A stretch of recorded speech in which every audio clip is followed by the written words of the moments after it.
মুগ্ধতা, মুগ্ধতা, মুগ্ধতা। যতবারই আমি রোদের ট্রেলার দেখেছি এটা শুধু আমাকে মুগ্ধই করেছে। কিন্তু পরক্ষণে আবার হতাশ হয়েছি ট্রেলারের ভিউজ দেখে। আমাদের দেশে কি রুচিশীল দর্শক কম? না, ব্যাপারটা তা না। আমরা ভালো জিনিসের কদর জানি। প্রমাণ দাও। 2022 মেজবাউর রহমান সুমনের দ্বিতীয় পূর্ণদৈর্ঘ্য সিনেমা হাওয়া রিলিজের সাথে সাথে হলে দর্শক গিয়েছে, নিজের টাকা খরচ করে সিনেমাকে বানিয়েছে ব্লকবাস্টার। তাহলে প্রমোশনাল কন্টেন্টে ভিউজ নেই কেন? এক কথায় বলতে গেলে মার্কেটিংয়ের অভাব। শুধু ভালো প্রোডাক্ট বানালেই চলবে না, তা মানুষের কাছে পৌঁছাতেও হবে। আর এখানেই ব্যর্থ আমাদের ফিল্ম ইন্ডাস্ট্রি, ঢালিউড। কিন্তু একটা গর্বের বিষয় হচ্ছে হাওয়া ব্লকবাস্টার হওয়ার পর হিন্দি ডাবিং করে সোনি লিভে রিলিজ করা হয়, আর সেখানে 60 লাখেরও বেশি ভিউজ হয়, যা ভালো একটা সাড়া ফেলে।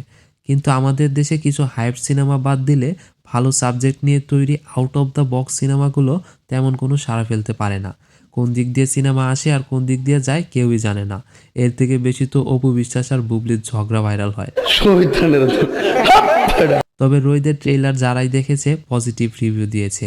আপনি কি জানেন টাইগার কম্পিটিশন কি?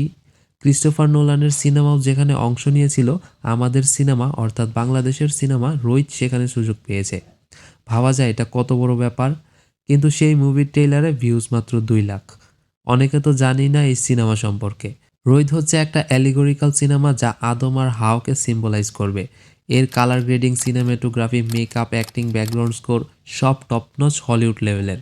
তাই তো হলিউডেও পৌঁছে গেছে। হয়তো টাইগার কম্পিটিশনও জিততে পারে, কিন্তু আমাদের দেশেই কোনো হাইপ নেই। আমার মনে হয় রোহিতের একটা ইন্টারন্যাশনাল রিকগনিশন দরকার। এটা বাংলা সিনেমার জন্য দুর্দান্ত একটা মাইলফলক। বলা যায় গত কয়েক বছর ধরে বাংলা সিনেমার সোনালি সময় চলছে, আর সেই ধারাবাহিকতা ধরে রাখতে আসছে রোহিত। ভালো সিনেমাকে বেশি বেশি সাপোর্ট করুন, আর শীত লাগলে রোদের আলোতে বসে থাকুন। টাটা।